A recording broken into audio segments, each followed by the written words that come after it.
Hello guys, welcome back to my YouTube channel Standard Classes. So today I'm going to continue chapter 4 measurement of national income. National income अपने आप में ही एक बहुत ज़्यादा important chapter है क्योंकि 15 number का सीधा सीधा क्वेश्चन आने वाला है आपके बोर्ड एग्जाम में. सो इसको प्लीज़ ध्यान से पढ़ना. इससे प्रीवियस वीडियो में मैं आपके साथ डिटेल में डिस्कस कर चुकी हूँ value added method. In this video I will be discussing income method. जैसा कि मैंने आपको अपनी प्रीवियस वीडियोज में बताया है, नेशनल इनकम सॉल्व करने के हमारे पास 3 मेथड होते हैं. पहला होता है वैल्यू एडेड मेथड, दूसरा होता है इनकम मेथड और तीसरा होता है एक्सपेंडिचर मेथड. और इन तीनों में से मोस्ट इंपॉर्टेंट मेथड होता है एक्सपेंडिचर मेथड, जो हम इस वाली मेथड के बाद स्टार्ट करेंगे. So in this video I will be discussing income method with you guys. Again very important thing आ सकता है, ध्यान से समझना. जितनी कॉन्सेप्चुअल अंडरस्टैंडिंग स्ट्रॉन्ग होगी उतने इजीली आप सारे क्वेश्चंस अटेम्प्ट कर पाओगे. So let's get started. Income method. According to this method, देखो मैंने क्या बताया था जब हम वैल्यू एडेड मेथड पढ़ रहे थे, उससे पहले उस मेथड को स्टार्ट करने से पहले मैंने आपको एक चीज बताई थी जो रिलेटेड थी हमारी सर्कुलर फ्लो ऑफ इनकम से. मैंने आपको क्या बताया था कि कैसे हम कोई चीज प्रोसेस कर रहे हैं, उसमें वैल्यू ऐड कर रहे हैं. अब जब प्रोड्यूसर कोई चीज प्रोसेस करके उसको बनाकर बाहर सेल करता है तो उसकी इनकम जनरेट होती है और वो किसको डिस्ट्रीब्यूट करता है वो पैसे among the factors of production, जो कि क्या होते हैं हमारे लैंड, लेबर, कैपिटल, एंटरप्रेन्योर. तो इनको हम वो पैसे देते हैं, तो इन लोगों की इनकम जनरेट होती है ना. तो ये जो मेथड है इसी के बेस पर है, ठीक है, ध्यान से समझेंगे. So according to this method all the income that accrues to the factors of production, वो इनकम जो फैक्टर्स ऑफ प्रोडक्शन ने अर्न करी है अपनी सर्विसेज को प्रोवाइड करके, लैंड, लेबर, कैपिटल, एंटरप्रेन्योर, जितना भी उन्होंने सर्विस प्रोवाइड करी और उसके बदले में उन्हें जो पैसे मिले हैं. पढ़ो. Accrue to the factor of production by way of land. Labour को हम क्या देते हैं? वेजेस. एंटरप्रेन्योर क्या रखता है अपने पास? प्रॉफिट. लैंड पे हम क्या देते हैं? रेंट. और कैपिटल पे क्या मिलता है? इंटरेस्ट. उन सारी इनकम को अगर हम सम अप कर दें तो हमें क्या मिल जाएगी? हमारी national income under income method. आई मेरी बात समझ? फिर से बोल रही हूँ एक लाइन के अंदर. जो भी आपको इनकम, जो भी हम फैक्टर्स ऑफ प्रोडक्शन को इनकम देते हैं, लैंड के ओनर को हम रेंट देंगे जिसने हमें लैंड रेंट पर दी है, लैंड के लिए रेंट है, लेबर के लिए वेजेस है, कैपिटल पे इंटरेस्ट है और एंटरप्रेन्योर को बचा कुछ प्रॉफिट है. तो ये सारी चीजें अगर मैं मिला दूं तो मुझे क्या मिल जाएगी? National income under the income method. I hope guys ये चीज आपको क्लियर है, ठीक है. बहुत अब दूसरी बहुत जरूरी बात, इनकम मेथड को हम और किस नाम से बोलते हैं? एक होता है हमारा डिस्ट्रीब्यूशन शेयर मेथड और एक होता है हमारा फैक्टर पेमेंट मेथड. एग्जाम में किसी भी नेम से आ जाता है, बच्चे पजल हो जाते हैं कि फैक्टर पेमेंट मेथड कौन सा होता है. हमने तो पढ़ा ही नहीं है, हमने तो सिर्फ वैल्यू एडेड इनकम और एक्सपेंडिचर मेथड पढ़ा है. पर ध्यान से पढ़ोगे तो समझ आएगा कि हाँ ये चीज पढ़ी थी. इनकम मेथड को 2 नेम से और बुलाते हैं. First is your distributive share method and second is your factor payment method.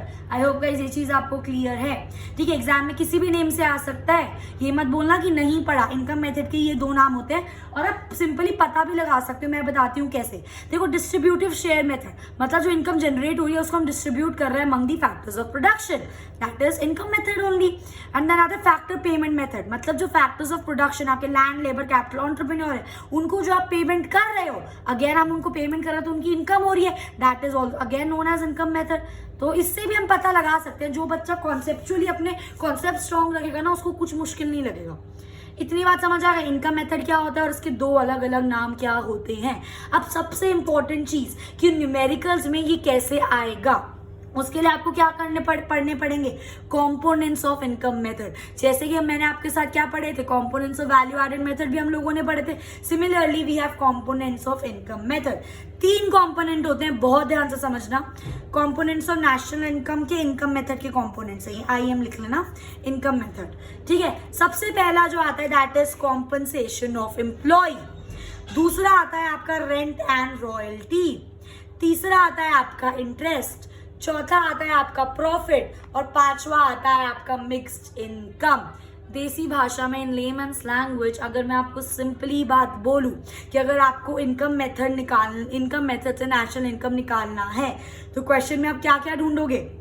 Compensation of employ, rent and royalty, interest, profit and mixed income. इन पांचों को जब मैं ऐड कर दूंगी मुझे क्या मिल जाएगी? अपनी national income under the income method. इतनी बात समझ आई?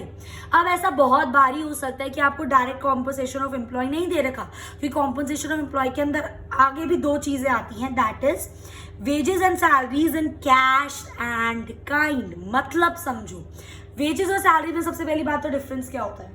सबसे मेजर डिफरेंस होता है वेजेस हम उन लोगों को देते हैं जो अनस्किल्ड काम करते हैं, ऐसे काम के लिए जिसके लिए आपको कोई पढ़ाई लिखाई को प्रॉपर क्वालिफिकेशन की जरूरत नहीं है। वो नॉर्मली काम कौन करते हैं? लेबर वगैरह काम करते हैं, क्वालिफाइड तो होते नहीं है। तो अनस्किल्ड काम के लिए जो हम पेमेंट करते हैं वो वेजेस होता है। और सैलरीज हम उन लोगों को पे करते हैं जब हमें एक जॉब के लिए प्रॉपर क्वालिफाइड बंदा with proper skills and experience चाहिए, तो उनको जो हम पैसे देते हैं उनको हम सैलरी बोलते हैं। इतनी बात समझ आई? अब ये जो आपके वेजेस और सैलरीज, ध्यान से देखना, ये जो आपके वेजेस एंड सैलरीज है आप इनको दो तरीके से दे सकते हो, इन कैश और इन काइंड। ठीक है, कैश मतलब आप पैसे दे रहे हो, वेजेस में आपने पैसे दे दिए, सैलरी में पैसे दे, that is wages and salaries in cash. और काइंड का मतलब होता है जब आप कुछ बेनिफिट दे रहे हो, जैसे कि फॉर एग्जांपल मैं आपको बताऊं, घर, मेरे जो एम्प्लॉय हैं जो काम करते हैं मेरी ऑर्गेनाइजेशन में और मैंने उनको रहने के लिए घर दिया है, तो ये क्या माना जाएगा? एक तरह से मैंने उन्हें पैसे नहीं दिए, ठीक है, पर मैंने उनको समथिंग दिया कुछ काइंड में, मतलब आप कुछ उनके बेनिफिट की चीज उनको दे रहे हो, ठीक है, बट पैसे में नहीं दे रहे, कुछ और दे रहे हो। आजकल मेडिकल इंश्योरेंस मिलते हैं, होम इंश्योरेंस मिलता है, कार दे देते हैं लोग, लैपटॉप दे देते हैं, तो ये सारी चीजें क्या है? In kind. आई मेरी बात समझ?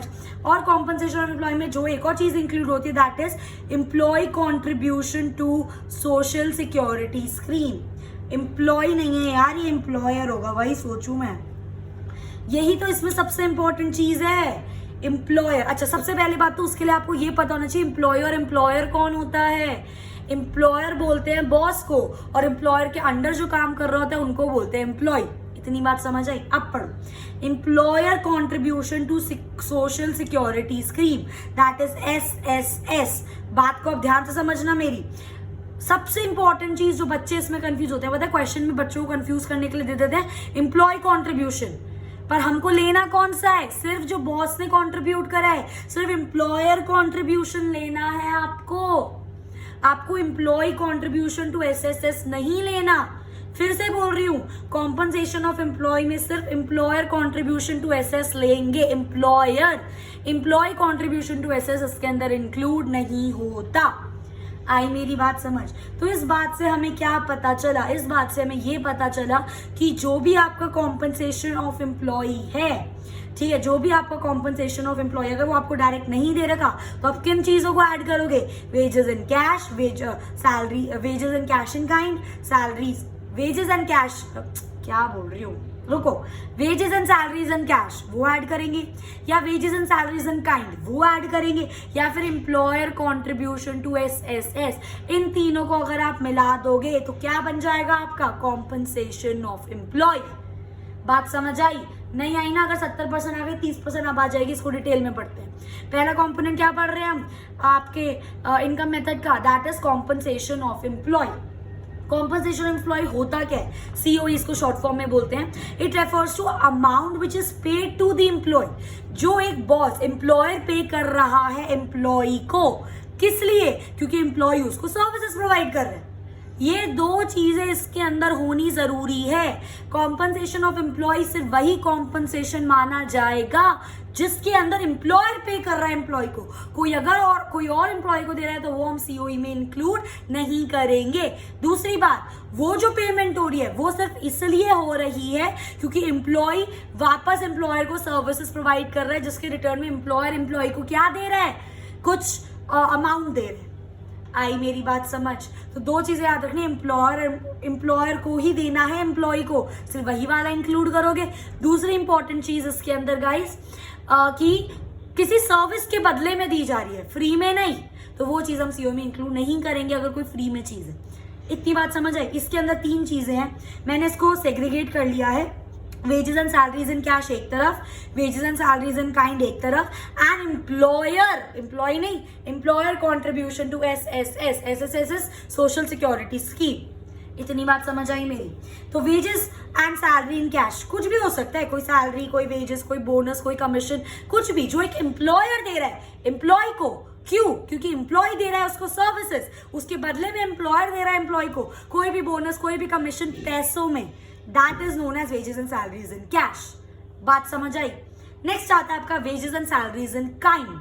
अगेन एम्प्लॉयर ही दे रहा है एम्प्लॉय को, पर पैसों के अलावा हटकर कुछ और, जैसे कि ऑल नॉन मॉनेटरी बेनिफिट, जैसे रेंट ऑफ द होम, कि भाई एम्प्लॉयर बहुत खुश हो गया कि आज तुमने बड़ा अच्छा काम करा तो आज से तुम्हारे घर का रेंट हम भरेंगे। तो वो पैसे एम्प्लॉय को नहीं मिल रहे, पर एम्प्लॉय के बिहाफ पर एम्प्लॉयर उसका रेंट पे कर रहा है, तो ये भी हम कॉम्पनसेशन ऑफ एम्प्लॉय में इंक्लूड करेंगे। कोई उसने फ्री कार दे दी, ये भी हम इंक्लूड करेंगे। अब आप ये सोच रहे हो कि अगर आप इसको इंक्लूड करोगे इसके अंदर तो इनकी वैल्यू कैसे पुट अप करेंगे? इम्प्यूटेड वैल्यू नाम की चीज मैंने आपको पढ़ाई थी पिछली वीडियो में। मैंने आपको क्या बोला था? अगर आप अपने घर में रह रहे हो, आप उस घर का रेंट नहीं दे रहे हो, पर जो उस घर का रेंट मतलब हो सकता था कि बाई चांस आप अपने घर में नहीं रह रहे और वो घर आपने किसी को रेंट पर दे दिया, तो जितना उसका रेंट मिल जाता उस टाइम पर, ये हम अज्यूम कर रहे हैं, इम्प्यूटेड वैल्यू निकाल रहे हैं, अंदाजा कि अगर ये हमारी खुद की चीज नहीं होती, अगर हम इसमें खुद नहीं रह रहे होते और हम इसको रेंट पे दे देते, तो जितने भी पैसे आते, वो जो अमाउंट होता है ना, जो हम अनुमान लगाते हैं as per the market price, that is known as imputed value. तो जो उस घर का रेंट हो गया, जो फ्री कार एम्प्लॉयर ने एम्प्लॉय को दे दी, तो जो उस कार की मार्केट प्राइस होगी वो इंक्लूड करोगे आप किसके अंदर? नेशनल इनकम के अंदर। ये चीज बहुत डिटेल में पढ़ाई है मैंने आपको अपनी प्रीवियस वीडियोस में। जो इस बच्चे ने ध्यान से देखी है, सवाल ही पैदा नहीं होता उसको ये ना आता हो। मैं बिल्कुल डिटेल में चलती हूँ कॉन्सेप्ट के साथ। इतनी बात समझ आ गई? Wages and salaries in cash, wages and salaries in kind. Next आता है एंड लास्ट पार्ट आपका कॉम्पनसेशन ऑफ एम्प्लॉय का, that is employers contribution to SSS, social security scheme. बार बार बोल रही हूँ, बच्चे किस में कंफ्यूज होते हैं, क्वेश्चन में वो दे देते हैं एम्प्लॉय कॉन्ट्रीब्यूशन। एम्प्लॉय कॉन्ट्रीब्यूशन नहीं लेना, सिर्फ और सिर्फ एम्प्लॉयर का कॉन्ट्रीब्यूशन लेना है। ठीक है, contribution made by the employer, जो एम्प्लॉयर ने कॉन्ट्रीब्यूशन करा SSS में, किसके लिए? एम्प्लॉय के लिए, उसको हम इंक्लूड करेंगे COE में। अब क्वेश्चन में क्या होता है, या तो डायरेक्ट आपको कॉम्पनसेशन ऑफ एम्प्लॉय दे देगा तो वो उठा लो, या फिर ऐसा हो सकता है आपको डायरेक्ट कॉम्पनसेशन ऑफ एम्प्लॉय ना दे, आपको दे दी wages and salaries in kind और एम्प्लॉयर्स कॉन्ट्रीब्यूशन टू SSS, तो ये दोनों उठा लो और इसको क्या मान लो? 0। तो ये दोनों मिला दोगे तो क्या बन जाएगा? Compensation of employee. हो सकता है ये तीनों दे रखे हो, तो तीनों को ऐड कर दो तो क्या मिल जाएगा? Compensation of employ. आई मेरी बात समझ? तो क्वेश्चन में किसी भी तरीके से आ सकता है, ध्यान रखना है। क्लियर? नेक्स्ट आता है आपका रेंट एंड रॉयल्टी। ठीक है, उससे पहले एक दो चीजें और बताना चाहूंगी इसी बारे में, आपका कॉम्पनसेशन ऑफ एम्प्लॉय के बारे में। Any reimbursement of business expenses incurred by the employee will be excluded from COE। मतलब समझो, एक एम्प्लॉय मैंने आपको बताया था, ठीक है, जो भी एम्प्लॉयर वेजेस दे रहा है, सैलरी दे रहा है, वो हम इंक्लूड करेंगे, चाहे वो कैश में हो चाहे वो काइंड में हो, या फिर कोई एम्प्लॉयर SSS में कॉन्ट्रीब्यूट कर रहा है एम्प्लॉय के लिए, तो वो हम इंक्लूड करेंगे। बट फॉर एग्जाम्पल एक एम्प्लॉय है जिसने कोई सपोज हमें ऑफिस का बिल भरना था, इलेक्ट्रिसिटी बिल, ठीक है, उस एम्प्लॉय ने जाकर एम्प्लॉयर अपने बॉस को बोला, पर उसने देखा कि बॉस अभी ऑफिस में नहीं थे, तो उसने वो इलेक्ट्रिसिटी बिल अपने पास से भर दिया अभी के लिए। उसने सोचा जब बॉस आएंगे मैं उनसे पैसे ले लूंगा। ठीक है, अब क्या हुआ, बॉस आए, उसने बोला कि सर इलेक्ट्रिसिटी बिल 50,000 रुपये आया था, तो बॉस ने बोला ठीक है, तब मैं नहीं था, अब तुम ले लो, तुमने भर दिया। तो अब आप सोचो, बच्चे क्या सोचते हैं कि एम्प्लॉयर ने 50,000 रुपये एम्प्लॉय को दिए तो वो हम इंक्लूड करेंगे, पर वो पैसे 50,000 रुपये एम्प्लॉय पहले ही खर्च कर चुका था ऑफिस के ही काम के लिए, वही पैसे एम्प्लॉयर ने एम्प्लॉय को वापस करे हैं। तो वो पैसे रीइंबर्समेंट मतलब जब कोई आप खर्चा कर रहे हो, आपका खर्चा नहीं है वो, ठीक है, आप ऑफिस के लिए कोई खर्चा कर रहे हो और एम्प्लॉयर आपको वो खर्चा वापस दे देता है, ठीक है, तो वो पैसे आप नहीं मानोगे अपने COE में, क्योंकि वो खर्चा आपका है ही नहीं। हम सिर्फ वो खर्चे इंक्लूड कर रहे हैं जिसके लिए हम सर्विस प्रोवाइड कर रहे हैं, कोई हमारा खर्चा जो एम्प्लॉयर पे कर रहा है सिर्फ वो हम COE में इंक्लूड करेंगे। ये तो खर्चा ऑफिस का था, है ना, बस हमने बिहाफ पे करा है, अभी बाद में पैसे वापस मिल जाएंगे, तो इसका ये मतलब नहीं है आप उसको COE में इंक्लूड करो। इतनी बात समझ आई? नेक्स्ट इसके अंदर एक और point, anything given to employee for work will not be included like uniform or vehicle only used for work। कोई चीज आप काइंड में दे रहे हो, जैसे घर दे रहे हैं, घर तो हम रहने के लिए दे रहे हैं ना उनको, ठीक है, पर आप उनको यूनिफॉर्म दे रहे हो, आप उनको कोई पर्टिकुलर कार दे रहे हो, पर वो कार अपने पर्सनल यूज के लिए यूज नहीं कर सकता, वो कार सिर्फ अपने ऑफिस के लिए यूज कर सकता है। तो ऐसी चीजें जो आप उनको दे रहे हो पर सिर्फ उनके काम से रिलेटेड है वो, मतलब वो उसको पर्सनल यूज नहीं कर सकते, वो भी चीजें आप सीओई में इंक्लूड नहीं करोगे। तो ये दो बातें, ये दो कॉन्सेप्ट आपको क्लियर होने बहुत ज़्यादा ज़रूरी है। यहाँ पर जो भी हम बात कर रहे थे ना घर की, घर दे दिया तो वहाँ पे वो रह रहा है, अपनी ज़िंदगी काट रहा है आराम से, ऐशो आराम से, तो वो हम इंक्लूड करेंगे क्योंकि इसमें काम का लेना देना, और वैसे पर्सनल भी यूज़ है। कार जो दे दी काम के लिए भी यूज़ कर रहा है, पर्सनली भी यूज़ कर रहा है, इसलिए इंक्लूड करेंगे। अगर वो कार पर्सनली यूज़ नहीं करता, सिर्फ काम के लिए यूज़ करता, तब वो चीज़ इंक्लूड नहीं होती। इतनी बात समझ आई? ठीक है, तो ये यहाँ पे आपका कॉन्सेप्ट खत्म होता है कॉम्पनसेशन ऑफ एम्प्लॉय का। नेक्स्ट कॉन्सेप्ट आता है हमारा रेंट एंड रॉयल्टी। ये दो अलग अलग चीजें हैं। रेंट क्या होता है सबको पता है, rent is that part of the national income which arise out of ownership of land and building. कोई मेरी लैंड है, कोई मेरा घर है और मैंने किसी को उसको रेंट पे रहने के लिए दे रखा है, मतलब प्रॉपर्टी मेरी है, बस कोई बंदा उसको इस्तेमाल कर रहा है, चाहे रहने के लिए करे चाहे बिजनेस के लिए करे, और उसके बदले में मैं उससे क्या ले रही हूँ, रेंट ले रही हूँ, that is known as rent. ठीक है, तो आपका सीओई में दोनों तरीके के रेंट इंक्लूड होंगे, एक्चुअल भी और इम्प्यूटेड भी। फर्क क्या है, एक्चुअल का मतलब तो ये हो गया कि मैंने सच में एक घर किसी को दिया हुआ है और वो मुझे उस पर रेंट प्रोवाइड कर रहा है। इम्प्यूटेड रेंट कौन सा हो गया, फॉर एग्जांपल मैं अपने घर में रह रही हूँ, अब मैं ये सोच रही हूँ कि अगर मैं अपने घर में नहीं रह रही होती और मैं इस घर को किसी और को रेंट पे दे देती तो मेरे को 20,000 रुपये रेंट मिल जाता, पर ऐसा नहीं हो रहा, मैं अभी रह रही हूँ, तो दैट इज इम्प्यूटेड वैल्यू। जो भी एक अंदाजा, एक अनुमान लगाते हैं हम लोग कि ये इतना मेरे को पैसे मिल जाते, दैट इज इम्प्यूटेड रेंट। तो आपका इनकम मेथड में, नेशनल इनकम में रेंट एक्चुअल और इम्प्यूटेड दोनों इंक्लूड होंगे। इतनी बात समझ आई? नेक्स्ट आता है आपका रॉयल्टी। रॉयल्टी मतलब, एक एग्जांपल देती हूँ मैं आपको, जैसे फ्रेंचाइजीज नहीं, और फ्रेंचाइजीज का काम नहीं होता, मैकडोनल्ड्स हो गया, डोमिनोज हो गया, कोई प्ले स्कूल हो गया, शेमरॉक वगैरह, कुछ भी ऐसे, अगर आप किसी की फ्रेंचाइजी खरीदो तो आपको ना कुछ रॉयल्टी भरनी पड़ती है उन लोगों को। ऑब्वियसली बात है, वो आपको अपना नाम दे रहे हैं, वो आपको अपनी गुडविल दे रहे हैं, वो अपना सब कुछ कर कर आपको दे रहे हैं, बात को समझो, तो उसके बदले में कुछ तो लेंगे, तो जो हम उनको वो कुछ देते हैं ना, that is known as royalty. तो वो भी हम अपने इनकम मेथड में इंक्लूड करते हैं। रॉयल्टी रेफर्स टू इनकम, वो income which is received for granting leasing rights. मतलब हम फॉर एग्जांपल शैमरॉक लिया मैंने, एक प्ले स्कूल है शैमरॉक, तो मैंने शैमरॉक की फ्रेंचाइजी खरीदी, तो वो मुझे राइट दे रहे हैं मैं अपना पूरा प्रॉपर शैमरॉक खोलूँ with proper study material and everything. बात समझ रहे हो? ठीक है, तो वो जो चीज मिल रही है उसके बदले में मैं उनको जो दूंगी that is known as royalty. आई मेरी बात समझ? और इसको हम इनकम मेथड में इंक्लूड करते हैं। क्लियर? तो हमने यहाँ पर क्या पढ़ लिया, कॉम्पनसेशन ऑफ एम्प्लॉय, रेंट और रॉयल्टी दोनों पढ़ लिया। नेक्स्ट आता है हमारा इंटरेस्ट। ठीक है, इसके अंदर कोई बाइफिकेशन नहीं है, क्वेश्चन में डायरेक्ट दे रखा होगा रेंट और रॉयल्टी, दे रखा है उठा लो, नहीं दे रखा तो जीरो मान के काम खत्म। इतनी बात समझ आई? नेक्स्ट आता है आपका इंटरेस्ट। इंटरेस्ट क्या होता है? Interest refers to amount receive for lending funds to a production unit. आपने किसी प्रोडक्शन यूनिट को पैसे दिए उधार पर, है ना, और वो आपको उस पर इंटरेस्ट पे करेगा, ये तो हम सबको पता है। So interest income includes interest on loan taken for productive service only. ये बहुत इंपॉर्टेंट बात है। कोई लोन जो मैं बिजनेस को बढ़ाने के लिए लूं, कोई लोन जो मैं सर्विसेज को आगे प्रोड्यूस करने के लिए लूं, उसी लोन पे जो इंटरेस्ट होगा वो इंक्लूड करेंगे। अब मैं कोई लोन ले लूं फॉर एग्जांपल अपने पर्सनल बेनिफिट के लिए, पर्सनल मुझे अपना एक घर खरीदना है, मेरे को इससे कोई बिजनेस का लेना देना नहीं है, पर घर खरीदने के लिए मैं लोन ले लूं तो उस पे जो मैं इंटरेस्ट पे करूंगी वो इंक्लूड नहीं होगा। सिर्फ वही लोन वाला इंटरेस्ट इंक्लूड होगा जिसको हम किसी बिजनेस के लिए या किसी प्रोडक्शन एक्टिविटी के लिए यूज करेंगे। कॉन्सेप्ट पे फोकस करो, कॉन्सेप्ट को क्लियर करो। बात समझ आ रही है मेरी? सिर्फ प्रोडक्शन सर्विसेज प्रोवाइडेड वाले माने जाएंगे, उसके अलावा कुछ नहीं माना जाएगा। ठीक है, अब देखो यहाँ पे मैंने लिखा है कौन कौन से इंटरेस्ट आप इंक्लूड नहीं करोगे। Interest paid by one firm to the another firm. एक फर्म ने दूसरे फर्म को इंटरेस्ट दिया, ठीक है, हो सकता है उन्होंने उसको लिया हो प्रोडक्शन यूनिट के, आप उसके लिए लिया हो, बट क्योंकि one firm to other firm है वो हम इंक्लूड नहीं करेंगे, ये एक्सेप्शन केसेस है। ठीक है। Interest paid by government on public debt, government ने पब्लिक से पैसा उठा रखा है, पैसा उधार पे ले रखा है, उसका वो इंटरेस्ट पे कर रही है, वो भी आप अपने नेशनल इनकम में इंक्लूड नहीं करोगे। Interest paid by consumer on a loan taken for consumption purpose, कोई आप और मैं कंज्यूमर है, हम लोगों ने लोन लिया पर अपने पर्सनल बेनिफिट के लिए, उस पर जो हम इंटरेस्ट पे करेंगे वो भी हम इंक्लूड नहीं करेंगे। आई मेरी बात समझ?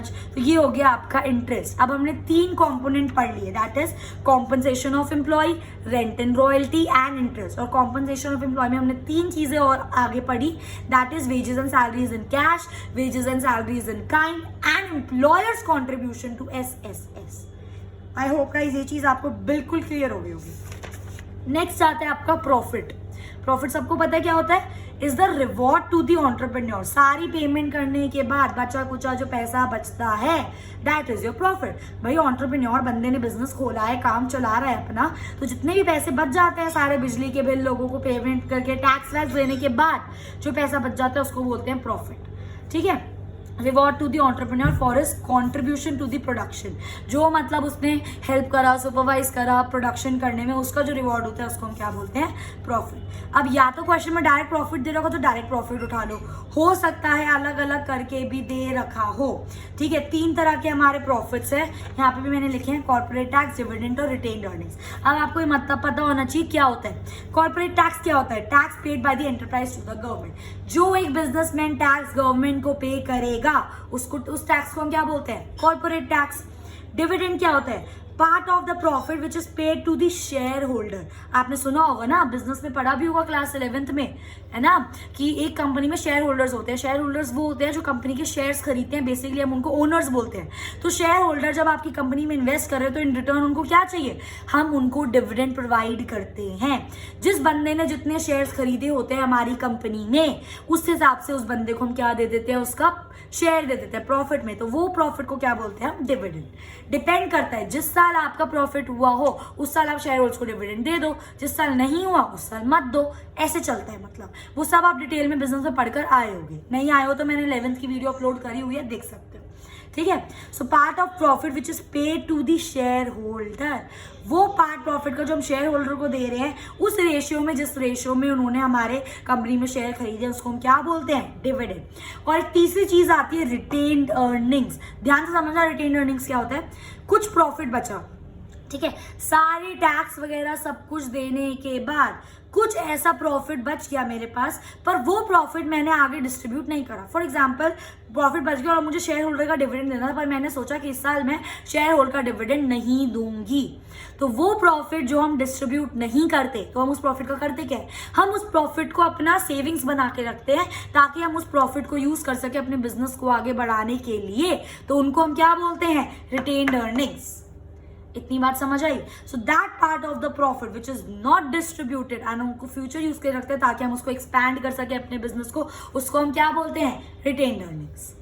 तो क्वेश्चन में हो सकता है डायरेक्ट प्रॉफिट दे रखा हो, क्वेश्चन में हो सकता है सीटी और आरई दे रखा हो, दैट इज कॉर्पोरेट टैक्स और रिटेन्ड अर्निंग्स। डिविडेंड को 0 मानो, इन दोनों को ऐड करो और आपका आंसर आ जाएगा। क्वेश्चन में हो सकता है आपको तीनों दे रखे हो, तो तीनों को ऐड करो, आपका क्या निकल जाएगा, प्रॉफिट। कैसे भी आ सकता है, जिस बच्चे के कॉन्सेप्ट क्लियर है वो क्वेश्चन को कैसे भी कर लेगा।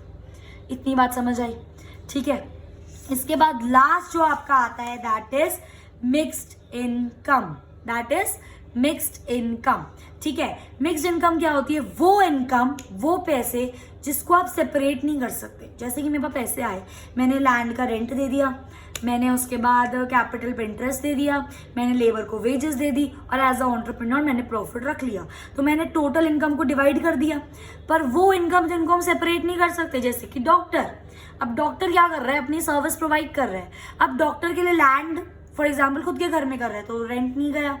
लेबर कोई है नहीं, खुद पेशेंट्स को चेक करने, एक आधी नर्स रख रखी होंगी बस normal C.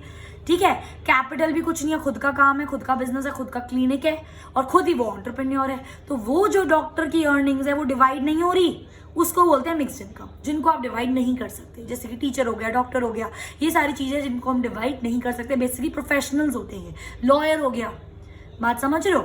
So it is the income which is generated by own account workers, जो खुद कमा रहे हैं, खुद खा रहे हैं, जो बेसिकली अनइनकॉर्पोरेटेड एंटरप्राइज, इनके प्रॉपर बिजनेस नहीं है, जैसे लॉयर, टीचर, डॉक्टर्स, ठीक है, इनका कोई प्रॉपर कॉर्पोरेटेड बिजनेस एंटरप्राइज नहीं है, अपने खुद के काम कर रहे हैं, खुद कमा रहे हैं, तो इनको अपनी इनकम डिवाइड करने की जरूरत ही नहीं है। That is known as mixed income. Mixed income क्या क्या इंक्लूड करती है? Wages, rent, interest, profit and elements, मतलब सब कुछ इंक्लूडेड है, बट हम उनको डिवाइड नहीं कर सकते, उसको बोलते हैं मिक्स्ड इनकम। आई मेरी बात समझ? तो इस चीज से हमें क्या पता चला? इस चीज से हमें ये पता चला कि अगर हमें इनकम मेथड में नेशनल इनकम को कैलकुलेट करना है तो हमें क्या क्या चीजें चाहिए। हमें चाहिए कॉम्पनसेशन टू एम्प्लॉय, जो इसके नीचे है वो तो है, अभी ऊपर का उठाओ। नेक्स्ट हमको चाहिए रेंट, फिर हमको चाहिए रॉयल्टी, फिर हमको चाहिए इंटरेस्ट, 1 2 3 4, और एक हमको चाहिए 1 2 3 4 प्रॉफिट। रेंट रॉयल्टी एक साथ था, रेंट रॉयल्टी इंटरेस्ट प्रॉफिट, और लास्ट हमको क्या चाहिए इसके अंदर मिक्स्ड इनकम। ये सब चीजें जब हम ऐड करेंगे, बात को समझना, compensation to employee, rent, royalty, interest, profit and mixed income, ये सारे कंपोनेंट्स हैं। इन सब चीजों को आप ऐड करोगे तब जाके आपको मिलेगा इनकम मेथड के अंदर नेशनल इनकम। बात आई मेरी समझ? आज की वीडियो में इतना ही। मैंने बहुत ज़्यादा इंपॉर्टेंट चीज़ आपके साथ डिस्कस करी, और इसके नेक्स्ट वीडियो में भी मैं बहुत ज़्यादा इंपॉर्टेंट चीज़ आपके साथ और अभी डिस्कस करूँगी।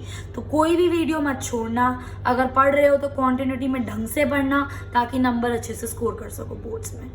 और ये सब चीज़ें आगे भी काम आएंगी, हायर स्टडीज़ में भी काम आएंगी। आई मेरी बात समझ? If you like my video, please do like, share and subscribe, and thanks for watching.